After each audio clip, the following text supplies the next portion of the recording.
Hello, everyone, and welcome to Sunflower Counseling Center YouTube channel. We've never done this, so don't judge us. We're going to figure this out as we go. But Sunflower Counseling Center is a nonprofit organization that helps people in our community with any mental health issues they might have going on. We provide talk therapy, medication management, life coaching. We can do it all here. So, without further ado, I want to introduce you guys to Lamise. Now, Lamise, how do you pronounce your last name? Aisami. Aisami. So, Lamise is a therapist with us here at Sunflower Counseling Center, and she's amazing. And I'm not just saying that because she works with us, but literally, she's amazing as a therapist and just as a person. Just talking to you in general, I just think you're the bee's knees. Oh, thank you. Back at you. I've never said that before in my life. I guess because we're recording, like it's just like. But you get the point, guys. I think she's amazing. So we came up with this kind of funky, weird, fun idea to talk about a movie that we both watched. Well, I recently watched it again. And we're going to talk about like the kind of psychology behind some of the scenes and some of the like actions of the characters in the movie. So we decided to talk about the movie Because I Said So. It was filmed in or released in 2007, and it stars, let's see, Diane Keaton, Mandy Moore, Lauren Graham, who I love from Gilmore Girls, Gabrielle Mott, am I saying his name correct? Tom Everett Scott, and Piper from, where's she from? Oh, Coyote Ugly. Oh, I forgot about that. Okay, cool. Yeah, you can't forget about that. It's a classic. You're right. You're right. So, yes, we have so much to delve into, like so many aspects of this movie that we could talk about. And the reason I know that is because you brought all of these different aspects of the psychology behind a lot of the scenes to me. And I was like, oh, that's pretty dope. Let's talk about it. Yes, I can't wait. I'd love to. Perfect. All right. So I would like to start. There's so many ways we can go with this, but let's start with the communication between Millie, who's played by Mandy Moore, and her boyfriends, her friends with benefits, her man friends. Friends. Yeah. Do you mind if I give a little bit of a background of the movie itself? Please, for those who haven't seen it, definitely do so.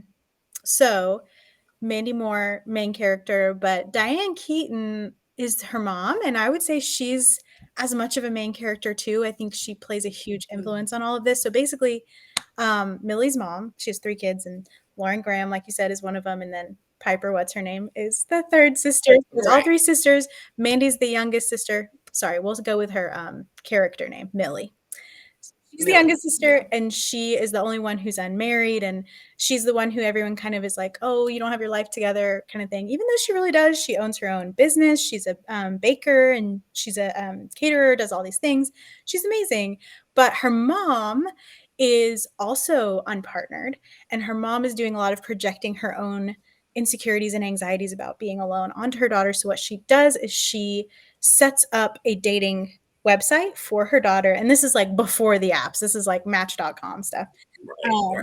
Gotta love the early 2000s. But so she sets up a dating website for her daughter, dating profile, and then she meets the men to kind of vet them so that she can set Millie up with one of these men. And this is all behind Millie's back, ultimately. And not only that, she doesn't say like, hey, I found you a guy. She insists that the guy, right, kind of come and find her under the radar. So that's what happens. And she ends up, there's 2 men in Millie's life. There's Jason, the architect, who is in cahoots with her mom. Her mom chose Jason because he's successful, he's handsome, he has money, he goes to Italy, like he's got a path for his life.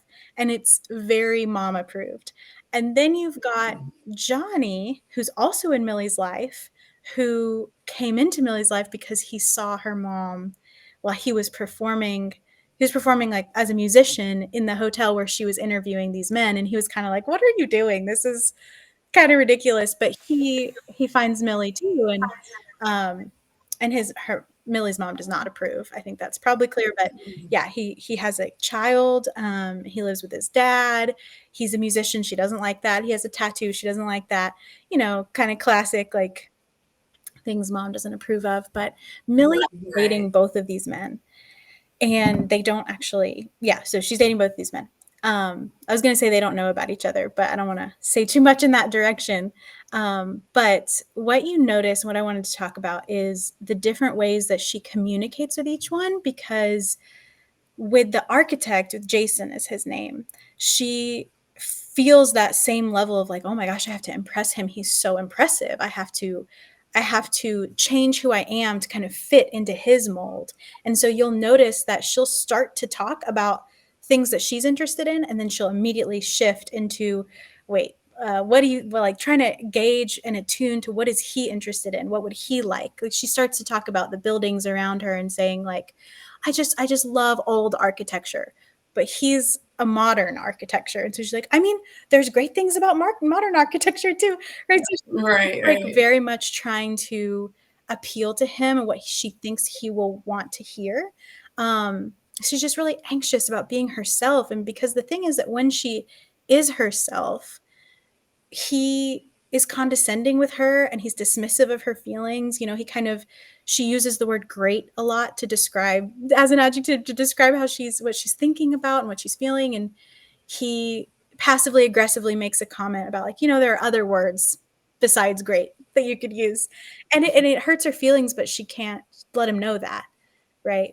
right. Versus her interactions with Johnny, who's the musician, where they do have conflict. And I think the one thing I just wanted to point out is that you'll understand this deeply as like a relationship expert yourself and coach people in relationships, that conflict is not a bad thing. In fact, healthy conflict is a part of any healthy relationship.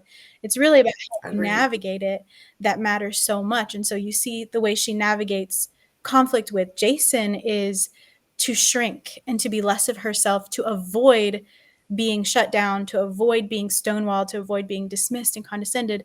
Whereas with Johnny, they have this interaction in the kitchen where Johnny's son runs into her and she drops the bowl that she was carrying, and it's smashes everywhere, and she's like, I'm sorry, I'm sorry, I'm sorry.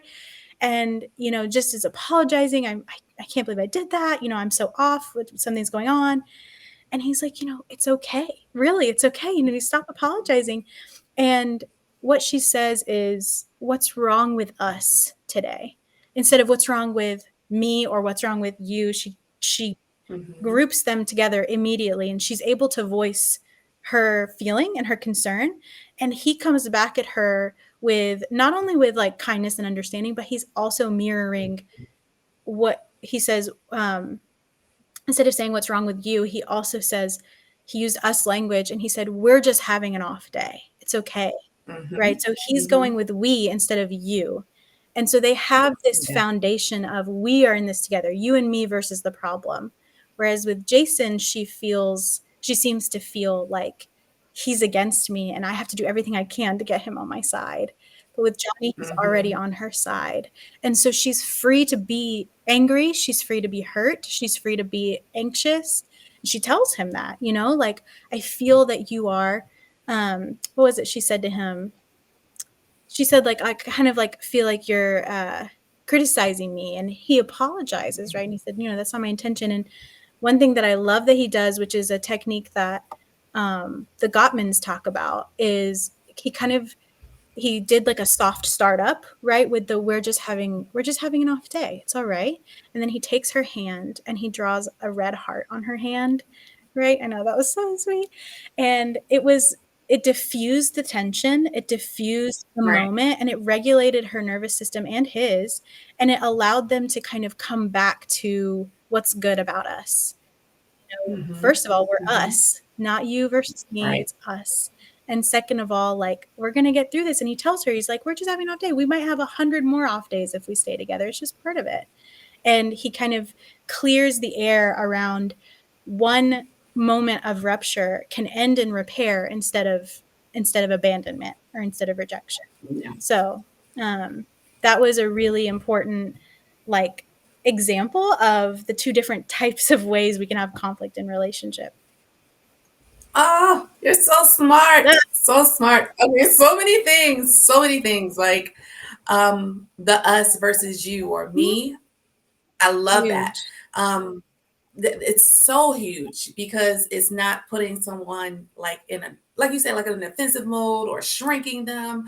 I mean, I apply this to like when I'm working with our clients, right? If I'm just like scheduling an appointment instead of, if they're having an issue, like any issue, this can work in customer service, anything, right? So if someone says like, I miss my appointment. I'm saying, okay, we can figure this Yeah. out. We can get Yeah. this, instead of like, yes, you did Yeah. it. It's like, You no, messed up. we can do this together. So I think that's like very, very big to just like Yeah. bring it all together. We got this. Not just like, yeah, you got to get it together today. Right. Like, It's very confrontational. It's going to put someone on the defense, and right, you're going to right. lose your sense of connection in the first place.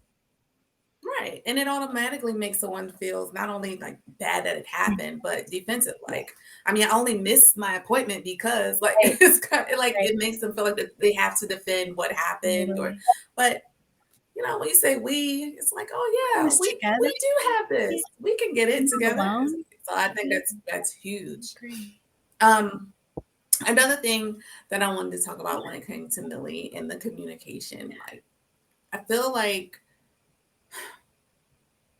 I think everybody's personality is different, right? So it was probably hard for her to communicate the whole like you heard like she also dropped something with Jason and he was Right. just, That's true. perturbed, right? He was Yeah. angry and she was just like, "Oh my God, I'm so sorry." Like she felt like crap. She I was did. about to say a word here. She felt like crap. Like, Totally. and he made her feel that way and that I feel like would close her off to like any other kind of like mistakes that she makes in a relationship. I mean, she's just gonna like really be afraid of how he'll react, Right. as opposed to, like Jason. It's like, I did it, I feel Yeah. bad, but I know he's not gonna like hate me for it. Right. With Johnny. Yeah. Right, Johnny, Yeah. yes. Yeah. So And true. I think about I have so many thoughts. Well, keep going. What are your thoughts? I want to hear everything. Also, when it comes to like Johnny and Mm. I'm trying not to make it about me, but I kind of feel Millie Make it on about like you. Yeah.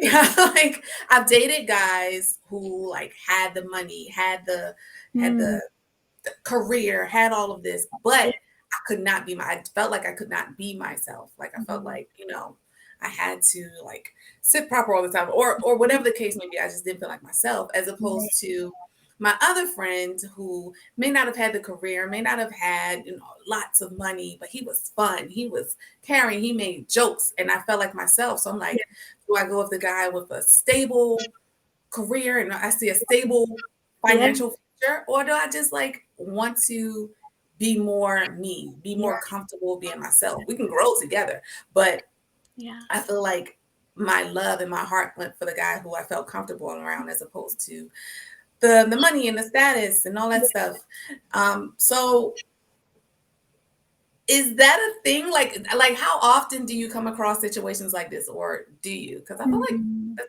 seems like a common thing. I don't know. I would say so. Yes, in a lot of my own ways.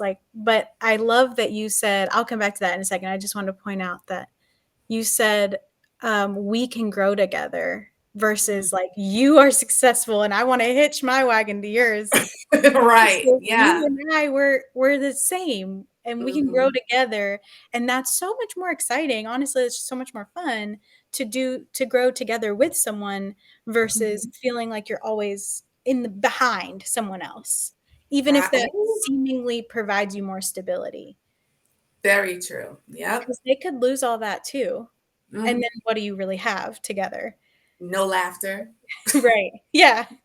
And then you still feel bad about yourself because that's the dynamic in the relationship. I mean, what you Mhm. kinda have to see is that, like, those things like money, status, security, which money, status, security, they're not bad things inherently, Right. it's just when we assign them um, to kind of be our voice of our inner critic, it's like, Mhm. that's what your relationship would then be built on, is this sense of, I'm not as good as this other person, and so I always am striving to be someone worthy of their attention and their love, of their Right. commitment. Right. And then what happens if all of those things that built that foundation go away for whatever reason?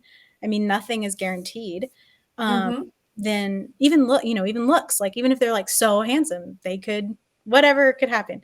Um, Right. and age, all these things, sickness, yeah. Yep. So Yep. all of Very those true. things, when they go away, that if that erodes your foundation, you don't have a we anymore, and you don't have what you built it on to begin with. And so, um, what ends up happening, I've noticed in my personal and professional life, is that a lot of times people who start out a relationship in hopes that it will offer them security in the long run, in the future. They get to the long run, 5, 10 years down the road, and they realize like something is missing, this unnameable Mm, thing where, you know, they're like, did I ever have chemistry with this person?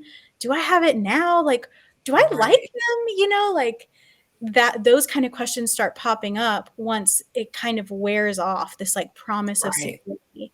Because then the thing is, when you choose your partner out of scarcity, out of like, I'm afraid that I won't be secure, I need to be secure, so I'm going to choose this now. Once you then feel safe and you no longer feel like you don't have enough resources, so it's been 5 years, 10 years with this person, and you feel safe now because this is your life now, then you start to have these Mm-hmm. higher level questions, go up in the Maslow's hierarchy of needs, and you start to get to self actualization, and you're like, oh no, I'm not happy. I'm not happy. Right. Because I don't laugh with them. I don't feel a friend connection with them. I maybe feel a roommate Mm. connection, or maybe I only feel a friend connection, and I don't feel the Ooh, romance. I don't feel the love. good one. A roommate Roommate connection. connection. Ooh, Nothing yes. wrong with a great That's roommate, but that's not necessarily who anybody wants to be in partnership with. exactly. Oh, good stuff. Good stuff. Okay. So we're coming upon like 17 minutes of Sure. this wonderful Yeah, I conversation. love it. And I want to delve more. I just feel like it would be like we'd be here for I hours. know. So let's make a part two of this. Yeah, that sounds great. All right, bet. So next time we come together, let's talk about like so like Mom and Millie and like the sisters and You like we can can imagine. go on. Like I said, we can go on There's so forever. much stuff about that. Yeah, and if anybody wants to ask questions about, like, about the dynamics, there's a lot of family stuff, and I'm sure a lot of people can relate to Yeah. the family stuff in that movie. Go watch the movie, come back, ask your questions, we'll chat.